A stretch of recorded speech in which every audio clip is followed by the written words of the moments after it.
All right, Kyle T. Mosley of HBCU Legends, as well as the Black Sports Insiders. We're here with Coach Eddie Robinson Jr. How you doing, Coach? Doing great. Man, big game ahead, right? Absolutely. You know, whenever you're on campus, of course, it's homecoming also, and you have a big SWAC East opponent, so we're looking forward to it, and it's going to just be a great HBCU weekend. Yeah, not only that, it's going to be a great weekend, but we need to talk about and tackle some issues that's affecting our young people right now. Viv Healthcare, these guys are sponsoring most of the event this Saturday and this weekend. A lot of activations to be able to help bring awareness to HIV cases that are rising across the South. What's your thoughts about this? Well, you know, talking with Dr. Davis, she's our healthcare professional here on campus, and also our president, Dr. Ross. You know, we're always trying to make sure that our student body has all the information. And the biggest thing with young kids, you have to give them the information. They'll make great decisions if they have the information. So we understand that this is something that still affects especially the Black and Latino community. And so being an HBCU, we want to make sure that we reach out to our kids so they know all of the facts. Because a lot of times, you know, one person tells someone and it's just a rumor and it's misinformation. So that's the worst thing that you can have in the community. Definitely. You coach finely tuned physical young men on a day-to-day basis, and sometimes young men often kind of forget that they are men. And how do you get the message across to them to be safe? Well, I think with us, you know, the football player, people always say that we're a football coach, but we're really in the kid business, first of all. And Coach Eddie Robinson, the legend from Grambling, always said you have to love them before you can coach them. And so you really have to care about the kid. And so we know if we develop a strong man, then we'll have a great football player second. And so all of the things that affects them off the field is going to determine what type of player we have on the football field. And so we're always telling them, you know, what are they doing when they're not here? And I'm always a guy that's have a great routine. And if you can have a great routine in life, and that carries over to football, schoolwork and everything. So we're really trying to prepare them for the times when they're not here as a student athlete. Our AD, Dr. Cable, always says it's 4 for 40. The 4 years at Alabama State prepares you for the next 40 years of your life. And so getting those guys into a good routine, realizing that you're big and strong, you're 18, and you feel like you're invincible. However, at some point you're going to be 30, 40, 50, and you want to make sure that those decisions that you make as a young person don't affect you for the rest of your life. Definitely. Now, let's talk about some football. Let's tackle what's going to happen out there on the field. This is a great game, man. It's a great matchup.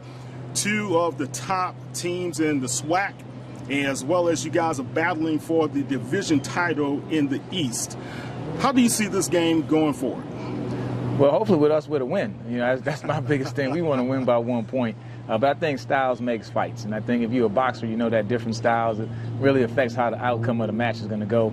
And it's just two different styles teams. And we want to be strong, physical, run the football, strong defense. And FAMU historically, and even this year, have a great quarterback, explosive on offense, a lot of big play capability. So it's just two different styles of football teams. Both of them is effective, and they've been doing a really good job. And so now we want to come up and see which style is going to win this fight. And that's how we look at it. But it's going to be a great matchup, great for the fans, two great bands, two great institutions, not far away. So it's a natural rivalry. So once they came into the SWAC, it's just been great for both fan bases. It's an easy drive to Tallahassee or to Montgomery. So we're expecting a big crowd and a great day.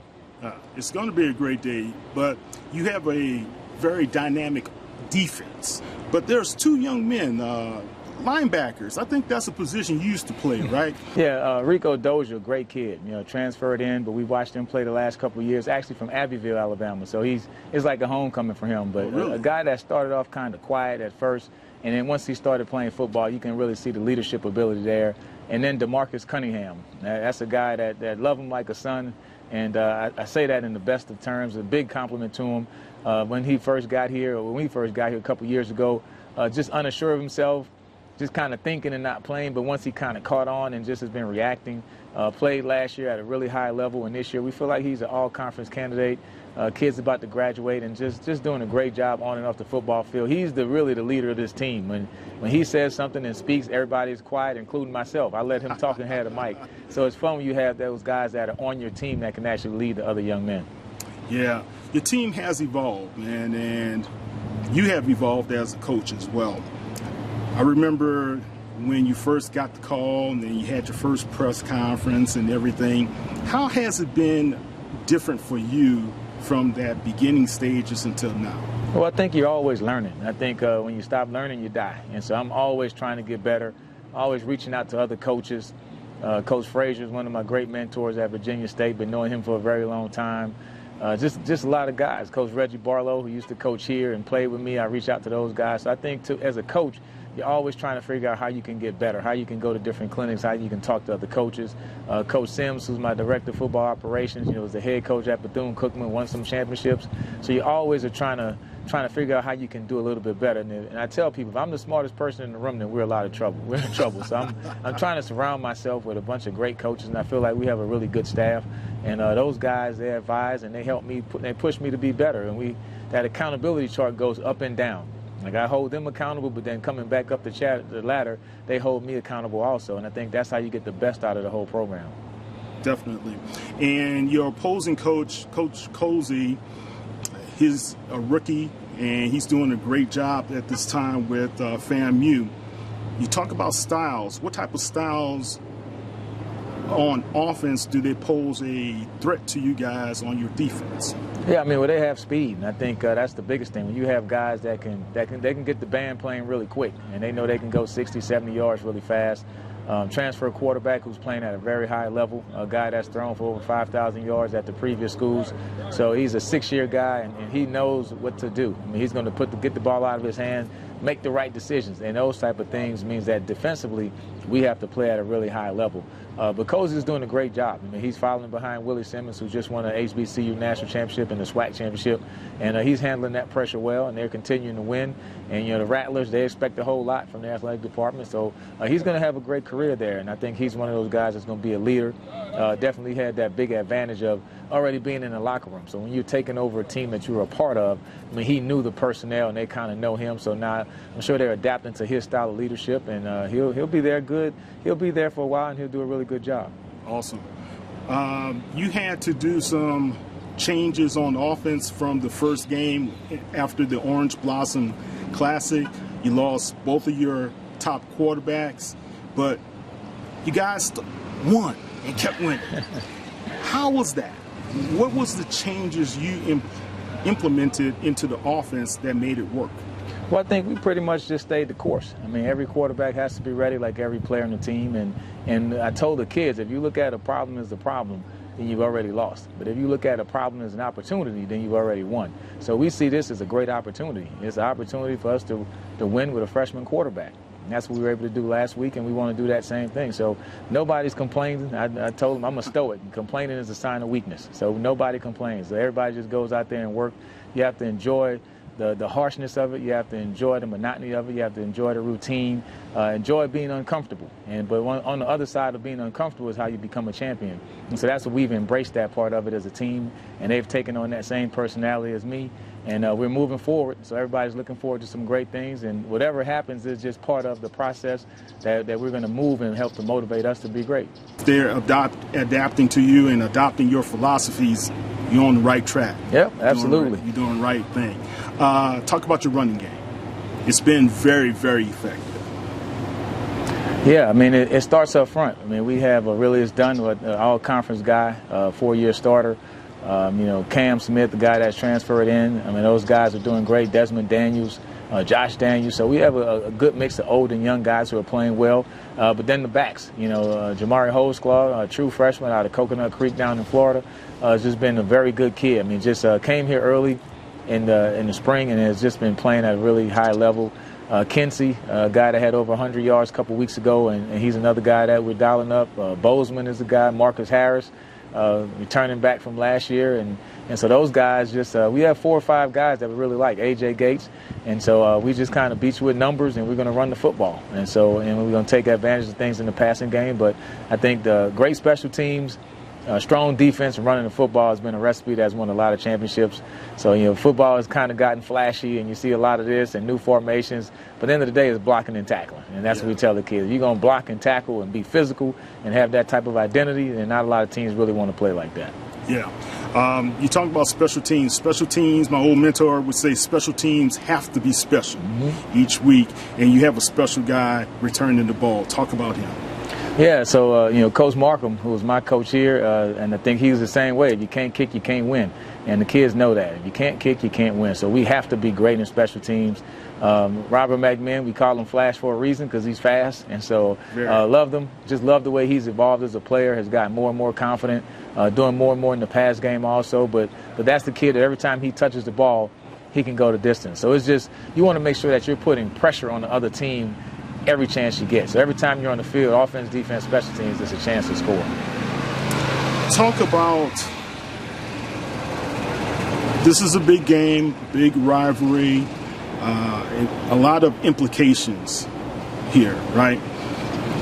How have you managed all the pomp and circumstance around this, and how has your team responded? Yeah, I mean, I don't think you ignore it. I mean, you have to address it because it's there. I mean, you walk around campus, you see flags, banners, stages, so you know it's not a regular home game. So you can't act like, hey, it's just another game. No, it is not just another game. It is a big game, but you have to embrace it. And it's fun playing and preparing for those big games. And what I tell the kids that, hey, we're part of the entertainment. Just like they're paying tickets to see Sexy Red on Friday night, they're paying tickets to see us on Saturday at 2.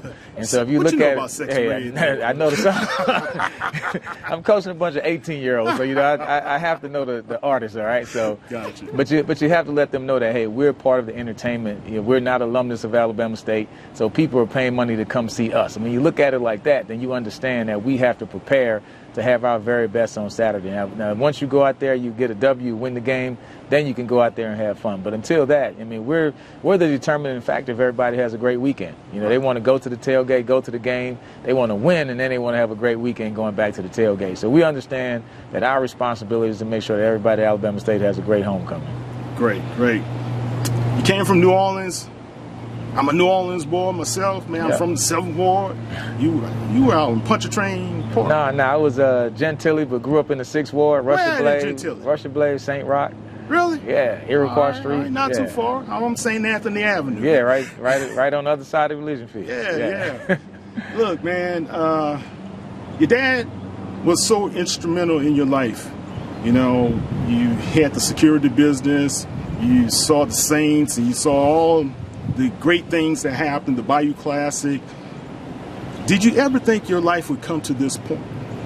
Well, you know, it was my dream to play in the NFL since I was 8 years old. And so worked hard, you know, like you said, started off at McHugh Playground, St. Rock Playground, produced a lot of great players, Neil Smith, Marshall Falk. So it was just so many great players have come out of New Orleans. So you see those guys once you get to that high school and college level, and they're role models. But coming to Alabama State as a walk-on, it's just been a great ride. You know, it's just been something that I worked really hard for, but at the same time I've been extremely blessed because some people work hard and don't get everything that I've gotten out of it. So I definitely appreciate that. And like you said, my dad, we would go to Saints games all the time, the Final Four, Mid-South Wrestling. You know, I told people watching the Junkyard Dog as the 12-year-old on Easter Sunday. In Municipal Auditorium? In the auditorium, Come on, man. So it's been great. So I had exposure to a lot of those different things, and it allows a kid to dream. Right. And I was talking to one of my kids from Atlanta up here, and just, you know, he hasn't been a lot of places, but I said, hey, man, the more places you go, the more exposure you have, then the more expectations you have of yourself. And you got to realize that it's a much bigger world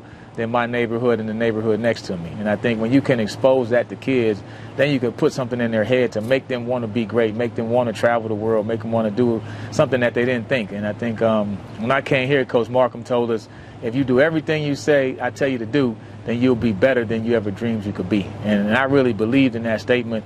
And I listened to him, I worked hard, and then I was better than I ever dreamed I could be. So, yeah, it's been a really fun ride, and now the next mission is to win a championship here at Alabama State as a coach. Yeah, definitely. You have two of your ex-teammates. I don't know if you were with Bubba. Both of those guys. Bubba and Chris, as well as yourself, you guys are now patrolling the SWAC. You know, and it's great to see.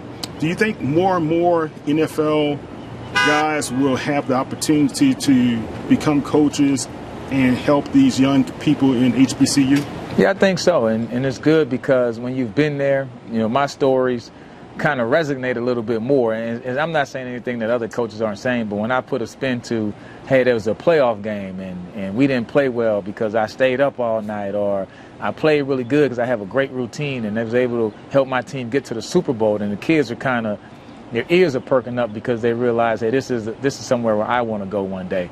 And this is what I did to get drafted. And if you do those same things, you have a great opportunity. And I think, with Dishman, Bubba, two guys that I had a lot of respect for when I was a young guy getting drafted as a second-round pick. Those guys were 4 or 5 years in the league. And I tell people, man, Bubba especially, one of the guys, I wouldn't have made it to 11 years if not for the leadership that those guys showed on those early Houston Oilers teams, and just the camaraderie, the watching film, what it took to be a pro. And so it's fun watching those guys. Bubba made his ranks through the SWAC, coaching at Texas Southern, then at Prairie View. So great opportunity for him at that level, and he's doing a great job. And Dishman the same way, a guy that was always a super smart player, played really hard. And one of those guys that I talked to him when he first got the job. We went out for East. Said, hey, man, anywhere I can help. Plus, we didn't play him this year. So I was like, any way I can help you. My phone is always there. So it's great to see those guys coming back in the conference that I love. And if they can make it even better than what it's already been, and it's great to have those guys on board. All right. Last question. What message do you want to tell the Alabama State faithful about facing Florida A&M? Yeah, we just have to get out there early, cheer loud. When we went down there, it was a very hostile environment. We didn't feel welcomed at all. Oh, wow. They ran us out of there as soon as the game was over. So we want to be, rude house guests just like they were to us. That's our mission, and to make this a real rivalry going back and forth up 231, going back down to Tallahassee. So it's two great schools. Both of them have been around for a long time. A lot of tradition with the HBCU partnership between the two. So it's just a natural rivalry since they're in the conference in all sports. So whether it's basketball, baseball, football, track, volleyball, softball, whatever we play in, it seems like it's us, and FAMU is right there. So, and this should be that way for years to come. But this weekend, we want to get a W on the homecoming so we can send all of the fans to the tailgate happy. Coach, some guys said you got to get this monkey off your back, and that's FAMU. Are you guys ready? Oh, yeah, we're ready. And like one of my NFL coaches told me, it's not a must-win game, but it's a game we must win. So. All right. Well, that's Coach Eddie Robinson, Jr. of Alabama State University. Thank you, Coach. Absolutely. My pleasure. Take care. Yep.